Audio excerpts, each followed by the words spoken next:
हजरत फातिमा फरमाती हैं, हजरत अली मेरे पास दौड़े आए और कहने लगे फातिमा चल मस्जिद, पता नहीं हुजूर को क्या हो गया है।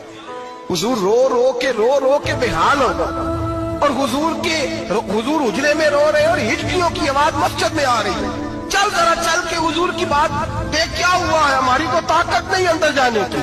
सैयदा तैयबा ताहिरा हजरत फातिमा झट से पर्दा ओढ़ा, हाजिर खिदमत हुई, अंदर गई, कहती हुजूर के कंधे पे हाथ रखा तो महबूब बेटी के हाथ की ठंडक महसूस की, सर सजदे से उठाया। फरमाया फातिमा आ गई हो? हुजूर आई। फरमाया चल बेटी तू भी हाथ उठा और मेरी उम्मत की बेटियों के लिए दुआ मांग। चल तू भी हाथ उठा, मेरी उम्मत की बहनों माओं के लिए दुआ मांग। महबूबा क्या हुआ?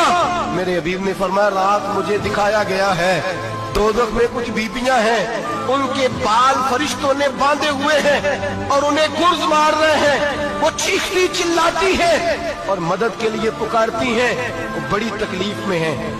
बीबी साहब अर्ज करते हैं या रसूल अल्लाह उनकी गलती क्या है? तो मेरे नबी ने फरमाया वो बारीक दुपट्टा ओढ़ती थी, वो बारीक दुपट्टा ओढ़ती थी, उनके बाल चमकते थे, गैर महरमों की नजर पड़ती थी, उन्हें दोज़ख में सजा मिलेगी, वो चिल्लाएंगी चीखेंगी, उनकी मदद को कोई नहीं पहुंचेगा। चल तू हाथ उठा दुआ मांग।